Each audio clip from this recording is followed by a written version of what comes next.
Assalamu alaikum and hi everyone, welcome back to my channel. Hope video பார்க்குற எல்லாரும் ரொம்ப நல்லா இருக்கீங்க அப்படின்னு நம்புகிறேன். நாங்களுமே இங்கே நல்லா இருக்கோம் அல்ஹம்துலில்லாஹ். இன்றைக்கி பார்த்தீங்கன்னா ட்யூஸ்டே மார்னிங் நான் காலையிலேருந்தே vlog எடுக்க ஸ்டார்ட் பண்ணியிருக்கேன். வெதர் பார்த்தீங்கன்னா இன்றைக்கி கொஞ்சம் ரைனியாக இருந்துச்சு.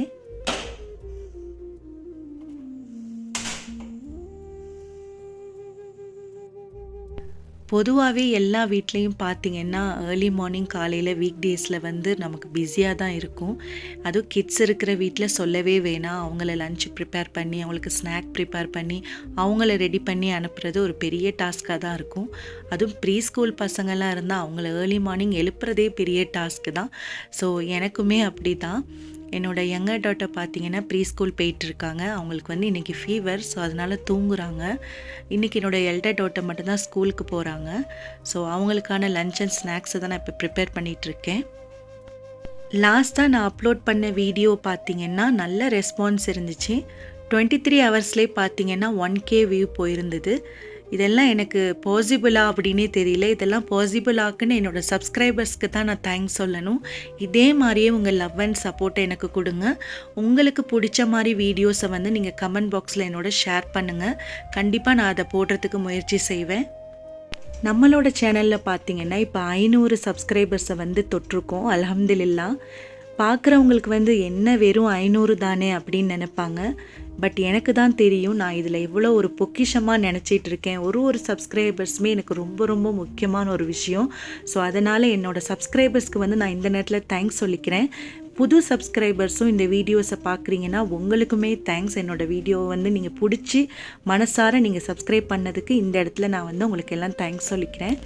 உங்களுடைய ஒவ்வொரு கமெண்ட்டுமே எனக்கு ரொம்ப முக்கியமானது. அதுலேயும் நீங்கள் மோட்டிவேஷனாகவும் இன்ஸ்பிரேஷனாகவும் கமெண்ட் பண்ணும்போது அது இன்னுமே என்னை மோட்டிவேட் பண்ணுது. எல்டர் டாட்டர் வந்து ஏர்லியாகவே எழும்பி ரெடி ஆயிடுவாங்க. அவங்களுக்கு ஜஸ்ட் நான் ஹேர் மட்டும் பின்னி விடுவேன். இப்போ பார்த்தீங்கன்னா அவங்களோட ஸ்கூல் பஸ் வந்துருச்சு. ஸோ அவங்களையும் விட்டுட்டு நான் ரிட்டர்ன் வரக்குள்ளே கொஞ்சம் இன்றைக்கி வாக் பண்ணிட்டு வந்தேன். அப்போ பார்த்தீங்கன்னா கோல்ஃப் கிரவுண்டையும் நான் வந்து ஷூட் பண்ணியிருந்தேன். ஸோ அந்த வியூ வந்து ஏர்லி மார்னிங் பார்க்கக்குள்ளே ரொம்ப பியூட்டிஃபுல்லாக க்ரீனரியாக இருந்துச்சு.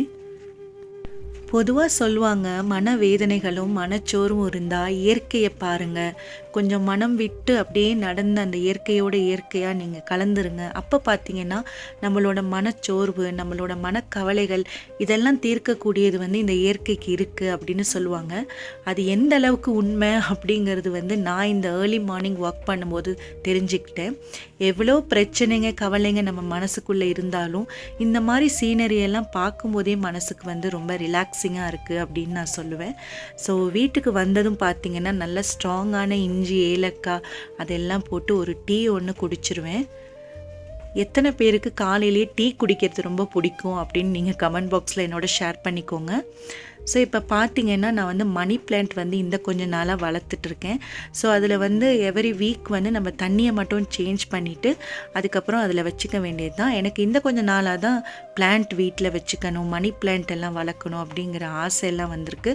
உங்களில் யாராவது இதெல்லாம் நீங்கள் வளர்க்குறீங்க, இதை பற்றியெல்லாம் உங்களுக்கு தெரியும், இதை பராமரிக்கிறதெல்லாம் உங்களுக்கு தெரியும் அப்படின்னு நீங்கள் நினச்சிங்கன்னா என்னோட கமெண்ட் பாக்ஸில் வந்து ஷேர் பண்ணுங்கள். இதெல்லாம் எப்படி பராமரிக்கிறலாம் அப்படின்னு சொல்லிட்டு.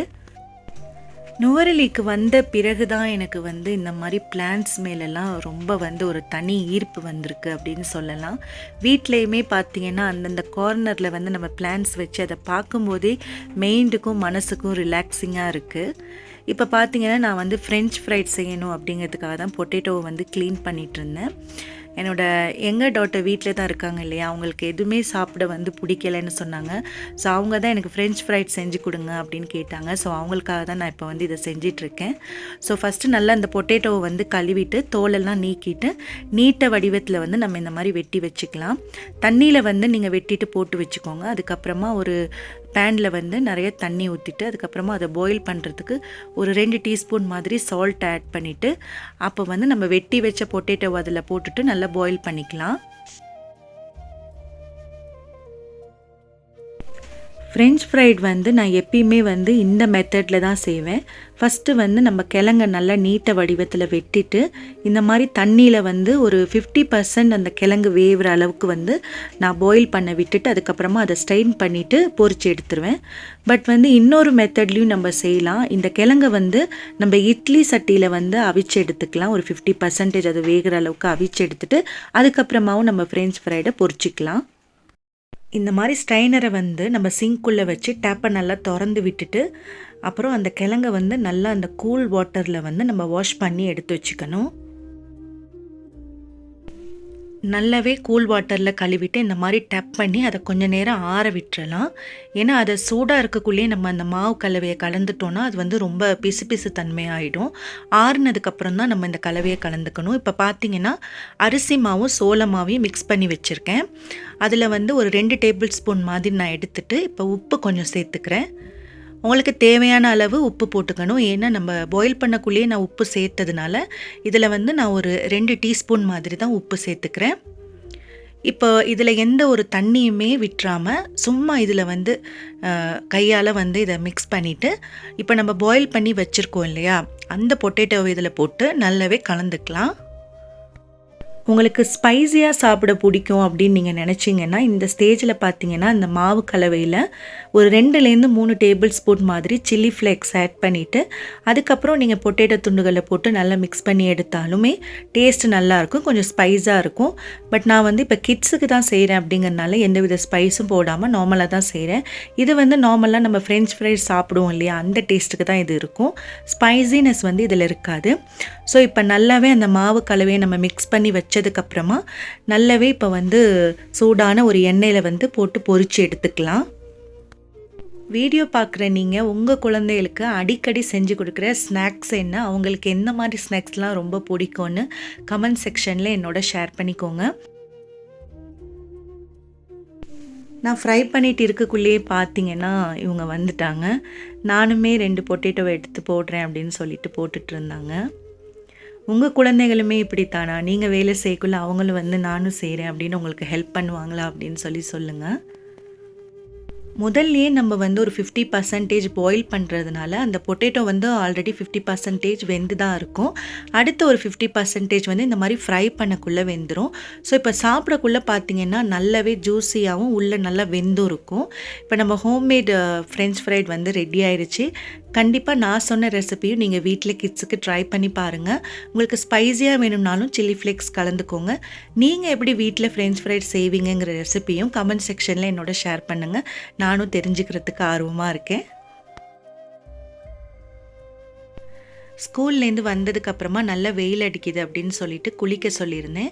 இப்போ பார்த்தீங்கன்னா அதுக்கு தான் ட்ரையர் பண்ணிகிட்ருக்கேன் ஹேர் எல்லாம். நுவரெலியா கிளைமேட் பொறுத்த வரைக்கும் அதை புரிஞ்சிக்கவே முடியாது. மார்னிங் வந்து நல்லா மழை பெய்யும், ஈவினிங் பார்த்திங்கன்னா நல்லா வெயில் அடிக்கும். சம்டைம் அப்படியே ஆப்போசிட்டாகவும் இருக்கும். ஸோ இங்கே உள்ள கிளைமேட்டை வந்து ப்ரெடிக்ட் பண்ணவே முடியாது. ஸோ இப்போ அவங்க குளிச்சுட்டு வந்தாலும் ட்ரையர் போட்டுட்ருக்கேன். ஸோ இப்போ 2 பேருமே பார்த்தீங்கன்னா லஞ்சுக்கு எதுவுமே வேணான்னு சொல்லிட்டாங்க. ஸோ அதனால் பார்த்தீங்கன்னா நான் வந்து கெலாக்ஸ் இருக்குது இல்லையா சீரியல், ஸோ அதை வந்து கொஞ்சம் மில்கில் போட்டு அதை கொடுத்துட்ருந்தேன் சாப்பிட்றதுக்கு.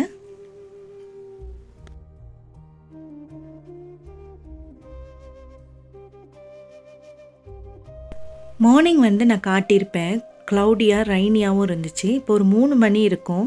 வெதர் பாருங்கள், அந்த ஸ்கை எல்லாம் எவ்வளோ க்ளீனாக தெரியுது, அந்த ட்ரீ எல்லாம் எவ்வளோ க்ளீனாக தெரியுதுன்னு அந்த அளவுக்கு வெயில் அடிச்சிட்ருக்கு. நான் வந்து காலையில் வெளியே போய்ட்டு வரக்குள்ளேயே சிக்கன் வாங்கிட்டு வந்திருந்தேன். இன்றைக்கி வடித்த பிரியாணி போடலாம் அப்படின்னு சொல்லிட்டு. ஸோ பார்த்திங்கன்னா இது 1.25 கிலோ சிக்கன் நான் எடுத்திருக்கேன். இதில் 5 க்ரீன் சில்லி, 2 ரம்ப இலை, பச்சை தக்காளி நான் வந்து 6லேருந்து 7 தக்காளி வரைக்கும் எடுத்திருக்கேன். இதில் நல்லாவே புளிப்பு இருக்கும் இந்த பச்சை தக்காளியில். ஒரு 6 பெரிய வெங்காயம் வந்து வெட்டி வச்சுருக்கேன். பாக்கி 2 வெங்காயம் வந்து நான் பொரிச்சு போடுறதுக்கு வேறையாக வெட்டி வச்சுருக்கேன். 1.25 கிலோ பாஸ்மதி ரைஸ் எடுத்திருக்கேன். ஒரு 3 டேபிள் ஸ்பூனுக்கு மாதிரி biryani masala, 1 table spoon chilli powder, whole spices எடுத்திருக்கேன், ஜிஞ்சர் கார்லிக் பேஸ்ட்டு, கீ எடுத்திருக்கேன் ஒரு 4 டேபிள் ஸ்பூனுக்கு, எண்ணெயும் சால்ட்டும் அப்புறம் கர்ட் எடுத்திருக்கேன்.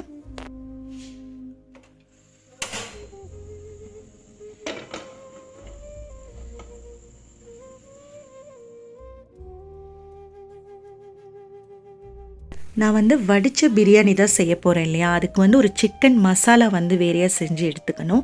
அதுக்கு பார்த்திங்கன்னா ஒரு 2 டேபிள் ஸ்பூன் வந்து நான் வந்து கீ ஆட் பண்ணிக்கிறேன். ஒரு 3 டேபிள் ஸ்பூன் மாதிரி நான் வந்து இப்போ ஆயில் ஆட் பண்ணிக்கிறேன். எடுத்து வச்ச ஹோல் ஸ்பைசஸ் எல்லாத்தையும் இந்த ஆயிலில் போட்டுட்டு அதை நல்லாவே வதக்கி விட்டுறலாம்.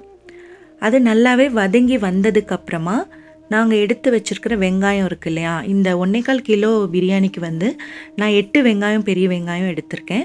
அந்த 8 வெங்காயத்தில் 2 வெங்காயம் நான் ஃப்ரை பண்ணி போட போகிறேன். 6 வெங்காயம் பார்த்திங்கன்னா நான் வந்து இதில் இந்த கிரேவிக்கு வந்து சேர்த்துருக்கேன். ஸோ அதையும் போட்டுட்டு இப்போ நல்லாவே வந்து வதக்கி விட்டுக்கலாம். நீங்கள் பிரியாணி செய்கிறதுக்கு வந்து பிகினராக இருந்தால் கூட உங்கள் பிரியாணி வந்து அல்டிமேட்டாக வரணும் அப்படின்னா ஒரு டிப்ஸ் நான் சொல்லித்தரேன். பிரியாணி செய்யக்குள்ளே எந்த இன்க்ரீடியண்ட் போட்டாலும் அது நல்லா வதக்கிட்டு அதை வந்து நீங்கள் மூடி போட்டு குக் பண்ணுங்கள். நீங்கள் கவர் பண்ணி குக் பண்ணும்போது அதோட அரோமா எல்லாம் பார்த்தீங்கன்னா அந்த மசாலாவில் நல்லாவே இழுத்து ஸ்மெல் வந்து ரொம்பவே சூப்பராக இருக்கும். நீங்கள் பிகினராக இருந்தால் கூட உங்கள் பிரியாணி கூட வேறு லெவலில் இருக்குதுன்னு சொல்கிற அளவுக்கு டேஸ்ட் அவ்வளோ நல்லாயிருக்கும். கண்டிப்பாக இந்த டிப்பை ட்ரை பண்ணி பாருங்கள் பிரியாணி செய்கிறதுக்கு நீங்கள் பிகினராக இருந்தீங்கன்னா. இப்போது நாங்கள் எடுத்து வச்ச பச்சை மிளகாய், ரம்ப இலை, தக்காளி இதெல்லாம் போட்டு அதையுமே நல்லா வதக்கி விட்டுக்கலாம். தக்காளி ஓரளவுக்கு நல்லா வதங்கி வந்ததுக்கப்புறமா ஜிஞ்சர் கார்லிக் பேஸ்ட் பார்த்திங்கன்னா ஒரு 3 டேபிள் ஸ்பூனுக்கு நான் இதில் ஆட் பண்ணுறேன். அதையுமே நல்லா வதக்கி விட்டுக்கலாம். இந்த பச்சை வாசம் ஜிஞ்சர் கார்லிக்கோட பச்சை வாசம் எல்லாம் போகிற அளவுக்கு வதக்கிட்டு மூடி போட்டு ஒரு 1 to 2 மினிட்ஸ்க்கு நம்ம குக் பண்ணிக்கலாம்.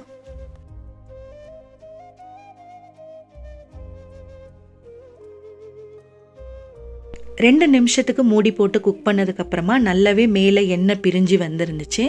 இப்போ வந்து நல்லா இதை வதக்கி விட்டுட்டு இந்த ஸ்டேஜில் வந்து ஒரு 3 டேபிள் ஸ்பூன் வந்து பிரியாணி மசாலாவும் ஒரு டேபிள் ஸ்பூன் மாதிரி சில்லி பவுடரும் போட்டு நல்லா வதக்கி விட்டுக்கலாம்.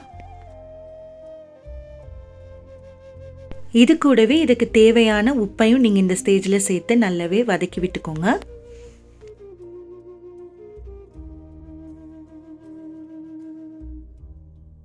இப்போ பார்த்தீங்கன்னா நான் சில்லி பவுடர் தான் ஆட் பண்ணிகிட்ருக்கேன். அதையும் போட்டுட்டு நல்லாவே வதக்கி விட்டுக்கலாம்.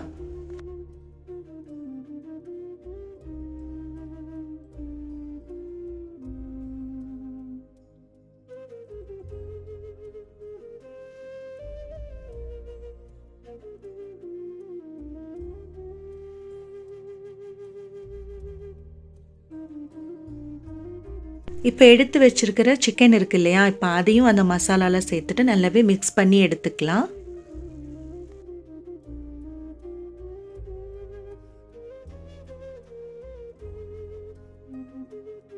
அந்த சிக்கன் பீசஸோட எல்லா மசாலாவும் நல்லா மிக்ஸ் ஆகுற மாதிரி வதக்கி விடணும். வதக்கி விட்டுட்டு பார்த்தீங்கன்னா தயிரோ தண்ணியோ ஃபஸ்ட்டு நம்ம சேர்க்காம மூடி போட்டு 1 நிமிஷத்துக்கு வந்து நம்ம குக் பண்ணி எடுக்கணும். குக் பண்ணி எடுக்கும்போது பார்த்தீங்கன்னா அந்த பச்சை வாசனை எல்லாம் போயிட்டு மேலே நல்லாவே எண்ணெய் பிரிஞ்சு வரும். மூடி போட்டு குக் பண்ணும்போது பார்த்திங்கன்னா அந்த மசாலாவோட பச்சை வாசனை எல்லாம் போயிட்டு மேலே நல்லாவே எண்ணெய் பிரிஞ்சு வரும். இந்த ஸ்டேஜில் வந்து நான் ஒரு 100 ml தயிர் எடுத்து வச்சுருக்கேன். அதை எந்தவித கட்டிகளுமே இல்லாமல் நல்லா கலந்து வச்சுருக்கேன். அந்த தயிரை வந்து இப்போ நம்ம சேர்த்துட்டு கூட வந்து ஒரு 1/2 கப் தண்ணியும் சேர்த்துட்டு நல்லாவே மிக்ஸ் பண்ணி விட்டுக்கலாம்.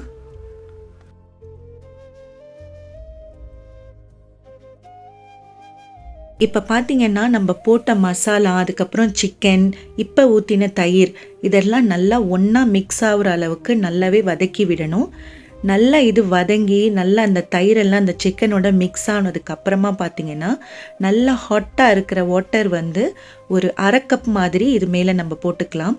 போட்டுட்டு அதையுமே நல்லா நம்ம மிக்ஸ் பண்ணிவிட்டு இப்போ வந்து இந்த சிக்கன் இன்னும் முழுசாக வேகவே இல்லை, ஒரு 5% தான் இப்போ வந்து வெந்திருக்கு இல்லையா, இதை வந்து ஒரு 50%க்கு வேகிற அளவுக்கு நம்ம லோ ஃப்ளேமில் வச்சு ஒரு 2 மினிட்ஸ்க்கு வந்து வேக விட்டுறலாம். ஏன் இதை நான் ஃபுல்லாக குக் பண்ணலை அப்படின்னா நம்ம தம்மில் தான் இந்த சிக்கனை போட போகிறோம். தம்மில் போடக்குள்ளே இந்த சிக்கன் ஃபுல்லாக வெந்திருந்துச்சுன்னா உடஞ்சிரும். நமக்கு உடையாமல் ஃபுல்லாக ஒரு பீசஸாக வேணும். அதனால் பார்த்தீங்கன்னா ஒரு 50% தான் இந்த மசாலாவில் வந்து நான் வந்து வேக வைக்க போகிறேன். ஸோ இப்போ தண்ணியெல்லாம் ஊற்றி கவர் பண்ணிவிட்டு ஒரு 2 மினிட்ஸ்க்கு லோ ஃப்ளேமில் வந்து நான் வேக வச்சுக்க போகிறேன். அப்போ தான் மேலே நல்லா எண்ணெய் பிரிஞ்சு வரும். அதுக்காக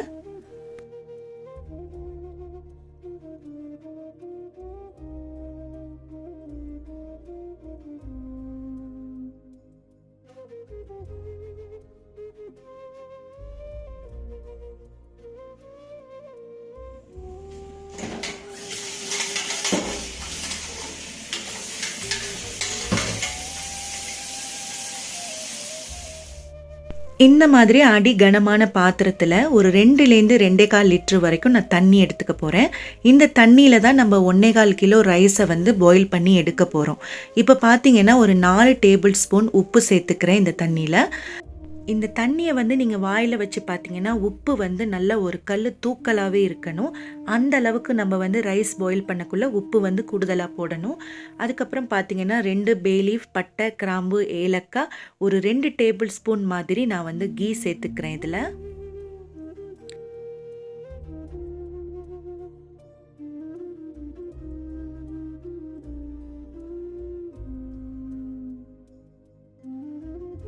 இப்போ நம்ம குக் பண்ண சிக்கன் வந்து மேலே நல்லா எண்ணெய் பிரிஞ்சு குக் ஆயிடுச்சு பாருங்கள். இது ஃபுல் குக் ஆகலை, 50% தான் இது வந்து வெந்திருக்கு. இந்த அளவுக்கு கிரேவி வந்து நமக்கு வேணும் தம் போடுறதுக்கு. ஸோ இப்போ வந்து இதை மூடி போட்டு நம்ம உரமாக வச்சுக்கலாம். அடுத்து பார்த்தீங்கன்னா ரைஸை வந்து கழுவி எடுத்துக்கலாம். நான் 1.25 கிலோ பாஸ்மதி ரைஸ் எடுத்திருக்கேன். இதை பார்த்தீங்கன்னா உடையாத அளவுக்கு ஜென்டிலாக இதை வந்து நம்ம கழுவி இப்போ எடுத்துக்கலாம். பாஸ்மதி அரிசியை வந்து 1/2 மணி நேரத்துக்கு ஊற வைக்கணும் அப்படின்னு சொல்லுவாங்க. ஏன்னா அப்போ தான் அந்த அரிசி வந்து உடையாமல் நீட்டாக அந்த ரைஸ் கிடைக்கும் அப்படின்னு. நான் சொல்வேன் அந்த மாதிரி இல்லை. நீங்கள் நல்ல குவாலிட்டியான ரைஸ் எடுத்தீங்கன்னா நீங்கள் 1/2 ஹவர் ஊற கூட வைக்க வேண்டிய அவசியம் இல்லை. சும்மாவே கழுவி நீங்கள் வந்து பாயில் பண்ணியோ இல்லை தம் போடுற பிரியாணியோ நீங்கள் போட்டாலுமே அது நல்லா உடையாமல் நீட்டமாக வரும். அரிசியோட குவாலிட்டியை பொறுத்து தான் அந்த அரிசி வந்து உடையாமல் இருக்கிறது. கழுவக்குள்ளேயும் சரி, அதை நல்லா வதக்கி விடக்குள்ளேயும் சரி, நீங்கள் ஜென்டிலாக செஞ்சீங்கனாலே அரிசி உடையாது. தண்ணி பொறுத்த வரைக்கும் பார்த்தீங்கன்னா நல்லா கொதித்து பாயில் ஆனதுக்கு அப்புறமா தான் நீங்கள் அந்த வடித்து எடுத்து வச்ச அரிசியவே போடணும். ஏன்னு பார்த்தீங்கன்னா லைட்டாக கொதி வரக்குள்ளேயே நீங்கள் அரிசியை போட்டுட்டிங்கன்னா அந்த அரிசி வந்து குழஞ்சி போயிடும். ஏன்னா அது கொதி வராததுனால. நல்ல கொதி வந்து தண்ணி நல்லா கொதிக்கக்குள்ளே தான் பார்த்தீங்கன்னா நம்ம வந்து அரிசியை போடணும். அரிசியை போட்டுட்டு நல்லாவே இந்த ஸ்டேஜில் வந்து மிக்ஸ் பண்ணி விட்டுக்கலாம். இந்த ஸ்டேஜில் அந்த தண்ணியை வந்து நீங்கள் கொஞ்சமாக குடிச்சு பாருங்கள் உப்பு போதுமா அப்படின்னு. ஒருவேளை உங்களுக்கு உப்பு குறைவாக இருந்தால் இந்த ஸ்டேஜில் நீங்கள் உப்பு சேர்த்துக்கலாம். ரைஸ் வந்து இப்போ நல்லா கொதிச்சிட்ருக்கு. இது வந்து 60 to 70% வெந்தாலே போதும். ஏன்னு பார்த்தீங்கன்னா இதை வந்து நம்ம தம்மில் போட போகிறோம் இல்லையா, அப்போ வெந்துடும். இந்த ரைஸ் குக்கர் தான் நான் எடுத்திருக்கேன். 2 கிலோ ரைஸ் குக்கரில் தான் நான் தம்மில் போட போகிறேன். நான் 2 வெங்காயம் எடுத்து வச்சேன்னு சொன்னேன் இல்லையா, அதை வந்து இப்போ நான் ஃப்ரை பண்ணிகிட்ருக்கேன். இந்த வெங்காயத்து கூடயே பார்த்தீங்கன்னா நீங்கள் கிஸ்மிஸ், பாதாம், கேஷ்யூ, உங்களுக்கு பிடிச்ச நட்ஸ் எதுவாக இருந்தாலுமே நீங்கள் ஃப்ரை பண்ணி பிரியாணிக்கு சேர்த்துக்கலாம். டேஸ்ட் வந்து ரொம்பவே சூப்பராக இருக்கும். அடுத்து பார்த்தீங்கன்னா ஒரு 3 டேபிள் ஸ்பூன் மாதிரி நான் மில்க் பவுடர் சேர்த்து அதில் வந்து கொஞ்சமாக தண்ணி போட்டு ஒரு 1/2 கப் வர்ற மாதிரி நான் வந்து இப்போ வந்து இதை எடுத்துக்க போகிறேன். இது எதுக்குன்னா தம் போடக்குள்ளே தேவைப்படும், அதுக்காக தான். உங்கள்கிட்ட வந்து பசும்பால் இல்லை ஃபுல் க்ரீம் மில்க் எதாக இருந்தாலுமே இந்த மாதிரி ஒரு கப்பில் ஒரு 1/2 கப் எடுத்துக்கோங்க தம் போடுறதுக்கு. கலர் வந்து நான் கொஞ்சமாக எடுத்துக்கிட்டேன். அது ஆப்ஷனல் தான். கலர் உங்களுக்கு தேவையில்லைன்னா நீங்கள் யூஸ் பண்ண தேவையில்லை. நான் வந்து இந்த கலரிங் நல்லா இருக்கணும் அப்படிங்கிறதுக்காக கொஞ்சம் எடுத்துக்கிட்டேன். இப்போ வந்து நம்மளோட ரைஸ் பார்த்தீங்கன்னா ஒரு 60% இப்படி நீங்கள் எடுத்தீங்கன்னா நல்லா உடையும், ஆனால் வெந்திருக்காது. அது வந்து 60% வெந்ததுக்கப்புறமா அதை வந்து இந்த மாதிரி நான் வடித்து 2 சஹானில் வந்து போட்டுக்கிட்டேன். நான் இப்போ செய்கிற வந்து பிரியாணி குவான்டிட்டி பார்த்தீங்கன்னா கொஞ்சம் அதிகங்கிறதுனால நான் வந்து இந்த மாதிரி 2 சஹானில் போட்டு வச்சுக்கிட்டேன் ரைஸை. பெரிய இதில் வந்து நான் வடித்து 2 சஹானில் போட்டு வச்சுக்கிட்டேன். 2.5 கிலோ சாப்பாடு ஆக்கிற குவான்டிட்டிக்குள்ளே ரைஸ் குக்கர் வந்து நான் இப்போ எடுத்திருக்கேன். இதில் ஃபஸ்ட்டு பார்த்தீங்கன்னா நம்ம மில்க் ரெடி பண்ணி வச்சோம் இல்லையா, அதை வந்து ஒரு 2 டேபிள் ஸ்பூன் மாதிரி போட்டுக்கலாம். ஏன் வந்து ஃபஸ்ட்டு நம்ம மில்க் ஆட் பண்ணுறோம் அப்படின்னா, அந்த டிரெக்டாக நம்ம தம் போடும்போது ஃபஸ்ட்டு நம்ம ரைஸை போட்டுட்டோன்னா அதிகமாக அடி பிடிக்கிறதுக்கு வாய்ப்புகள் இருக்குது. அதனால தான் பார்த்தீங்கன்னா நம்ம 2 டேபிள் ஸ்பூன் மில்க் போட்டுட்டு அதுக்கப்புறமா நம்ம செஞ்சு வச்ச சிக்கன் கிரேவி இருக்கு இல்லையா, அதுலேருந்து கிரேவியை வந்து ஒரு 2 டேபிள் ஸ்பூன் மாதிரி நம்ம அதில் போட போகிறோம். இப்போ பார்த்தீங்கன்னா உங்களுக்கு தெரியும், மில்க் போட்டிருக்கேன், அதுக்கு மேலே கிரேவி போட்டிருக்கேன், சைட்லலாம் பாயில் ஆக ஸ்டார்ட் ஆகுது. இந்த மாதிரி பாயில் ஆக ஸ்டார்ட் ஆனதுக்கப்புறமா தான் நம்ம பார்த்தீங்கன்னா வடித்து வச்ச ரைஸை போட போகிறோம். இப்போ வந்து இது வந்து 4 லேயராக இந்த ரைஸை வந்து நம்ம போட போகிறோம். இப்போ நான் போடுறது பார்த்தீங்கன்னா ஃபஸ்ட்டு லேயர் ஆஃப் ரைஸ் தான் நான் போட்டுட்ருக்கேன். அந்த லேயர் போட்டதுக்கப்புறமா சிக்கனோட இருக்கிற கிரேவி இருக்கு இல்லையா, அதை சிக்கன் பீசஸோடையே போட்டு அந்த கிரேவியும் போடலாம். போட்டுட்டு அதுக்கு மேலே அடுத்த லேயர் ஆஃப் ரைஸை போட்டுக்கணும். செகண்ட் லேயர் ஆஃப் ரைஸை போட்டதுக்கு தான் நம்ம இந்த சிக்கன் கிரேவியை இப்போ வச்சிட்ருக்கோம். அதுக்கு மேலே 3rd லேயர் ஆஃப் ரைஸை வந்து இப்போ போட்டுக்கலாம்.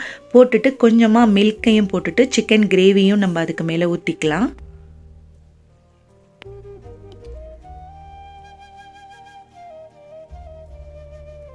சிக்கன் கிரேவியை ஊற்றுனதுக்கப்புறமா இப்போ 4th லேயர் ஆஃப் ரைஸை வந்து அதில் போட்டுக்கலாம். போட்டுட்டு அதுலேயுமே நல்லா அதை அழகாக வந்து ஸ்ப்ரெட் பண்ணி விட்டதுக்கப்புறமா அதுக்கு மேலே பேலன்ஸ் இருக்கிற சிக்கன் கிரேவி, அதுக்கப்புறம் அந்த கலரிங் அதெல்லாம் போட்டுட்டு ஃப்ரை பண்ணி வச்சுருக்கிற ஆனியன் இருக்கு இல்லையா, அதையுமே அந்த 4th லேயர் ஆஃப் ரைஸ் மேலே போட்டுக்கலாம். ஃப்ரை பண்ண ஆனியன் எல்லாம் போட்டுட்டு தம் ஆகிறதுக்கு ஒரு 1/2 ஹவர் விட்டுறலாம். 1/2 ஹவருக்கு வந்து நம்ம கவர் பண்ணதை திறக்கவே வேணாம். 1/2 ஹவர் மூடி போட்டு நம்ம தம்மாவை விடலாம். விறகு அடுப்பில் பிரியாணி செய்யக்குள்ள அந்த மேலே மூடிக்கு மேலேயுமே அந்த நெருப்பை வச்சு நல்லா தம் போடுவாங்க.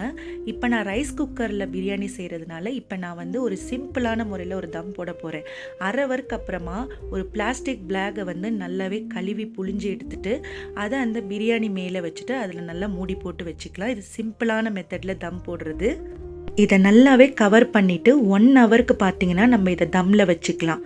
ஒரு 1 மணி நேரத்துக்கு அப்புறமா வந்து நம்மளோட பிரியாணி எப்படி வந்திருக்குங்கிறத நம்ம இப்போ பார்க்கலாம். இப்போ மூடி போட்டு நம்ம 1 ஹவர் தம்மில் விட்டுறலாம். பிரியாணியை தம் போட்டு இந்த பக்கம் திரும்பி பார்த்தா வாஷ் பண்ணுறதுக்கு நிறைய வெசல்ஸ் இருந்துச்சு. நம்ம நார்மலாகவே சின்னதாக குக் பண்ணாலே நமக்கு கழுவுறதுக்கு நிறைய சாமானங்க இருக்கும். அதுவே நம்ம ஸ்பெஷலாக இந்த மாதிரி பிரியாணி இந்த மாதிரி தம்மில் போடுறது அப்படியெல்லாம் செய்யக்குள்ள நம்ம வடித்த சட்டி, அந்த சஹான், குட்டி குட்டி கப்ஸு, கோப்பண்டு நிறையவே இருந்துச்சு. ஸோ அதெல்லாம் தான் நான் வாஷ் பண்ணிகிட்டு இருந்தேன். முன்னெல்லாம் பார்த்திங்கன்னா நான் அந்த ரெசிப்பியை மட்டும் ஷூட் பண்ணிவிட்டு அதுக்கப்புறம் பேக்ரவுண்டில் என்ன செய்கிறேங்கிறத நான் காட்டுறதில்ல. பட் இப்போல்லாம் வந்து என்னோட சப்ஸ்கிரைபர்ஸ் வந்து கிளீனிங் வந்து ரொம்ப பிடிக்குது. பேக்ரவுண்டில் நான் என்ன செய்கிறேங்கிறதும் பார்க்குறதுக்கு நீங்கள் விரும்புகிறீங்கன்னு நான் தெரிஞ்சுக்கிட்டதுனால இப்போ நான் அந்த ரெசிபி ஷூட் பண்ணிவிட்டு அடுத்து நான் என்னென்னலாம் க்ளீன் பண்ணுறேங்கிறதையும் நான் இதில் எடுத்திருக்கேன். ஏன்னா என்னோடய சப்ஸ்கிரைபர்ஸ்க்கு இது ரொம்ப பிடிக்குது, இன்ட்ரெஸ்டிங்காக நீங்கள் பார்க்குறீங்க, க்ளீனிங் வீடியோ நிறைய பேர் கேட்குறீங்கனாலேயே நான் இதை ஷூட் பண்ணியிருக்கேன். பொதுவாகவே நிறைய குவான்டிட்டி உள்ள ரெசிபி இல்லைனா ஸ்பெஷலாக ஏதாவது செய்யக்கூடிய சாப்பாடு ஏதாவது செஞ்சாலே நம்மளோட அடுப்பு, அந்த கவுண்டர் டாப் எல்லாம் எப்பயுமே வந்து நமக்கு ரொம்ப அழுக்காயிடும். அந்த எண்ணெய் பிசுப்பு தன்மை வந்து அப்படியே ஒட்டிகிட்டு இருக்கும். அதெல்லாம் நம்ம செஞ்சதுக்கப்புறமா ஃபுல்லாக அடுப்பு, அதுக்கப்புறம் அந்த கவுண்டர் டாப்பு சைடில் எல்லாத்தையுமே நம்ம சோப் போட்டு கழுவி இந்த மாதிரி நல்ல ஒரு வெட்டவலால் நல்லாவே ஃபுல்லாக தொடச்சிட்டு அதுக்கப்புறமா அடுப்பெல்லாம் தூக்கிட்டு அங்கேயும் நல்லாவே அந்த எண்ணெய் விழுகிறது, ஏதாவது ஒரு பிசுப்பு கண்டிப்பாகவே அடுப்பு கீழே இருக்கும். அதையுமே நம்ம டெய்லி இந்த மாதிரி நம்ம செஞ்சுட்டோன்னு பார்த்தீங்கன்னா டீப் கிளீனுங்கிற ஒரு பேச்சுக்கே இடம் இருக்காது. டெய்லியுமே சமைச்சு முடிச்சுட்டு நம்மளோட அடுப்பு, அதுக்கப்புறம் அடியில் உள்ளது, சைடில் உள்ளது எல்லாமே பிசுப்பு தன்மை வந்து போயிடும். எப்பயுமே நான் இந்த ஒரு இதை வந்து நான் ஃபாலோ பண்ணிகிட்டு இருக்கேன். அதனால் எனக்கு வந்து இந்த கவுண்டர் டாப்பும் அடுப்புமே எப்பயுமே நீட்டாக க்ளீனாகவே இருக்குது. ஏன்னா எந்த ஒரு சாப்பாடு நான் செஞ்சு முடித்தாலுமே எப்பயுமே இந்த அடுப்பையும் கவுண்டர் டாப்பையும் நான் க்ளீன் பண்ணிட்டு தான் நான் அடுத்த வேலைக்கு போவேன். அதனாலே பார்த்தீங்கன்னா நெக்ஸ்ட்டு நான் வந்து சமைக்கக்குள்ளே எனக்கு ரொம்பவே ரிஃப்ரெஷிங்காக இருக்கும். பெரிய பாத்திரங்களை வெசல் வாஷிங் செய்யக்குள்ள கொஞ்சம் கொஞ்சமாக தண்ணி வந்து வெளியே தெரிச்சிருக்கோம் இல்லையா, அதெல்லாம் அந்த டைம்க்கே பார்த்தீங்கன்னா வாஷ் பண்ணிவிட்டு நம்ம மோப் போட்டுட்டோன்னா நம்மளோட கிச்சன் வந்து இவ்வளோ குவான்டிட்டி சமையல் செஞ்சோமானே தெரியாத அளவுக்கு நல்லாவே க்ளீனாகவும் ஃப்ரெஷ்ஷாகவும் இருக்கும்.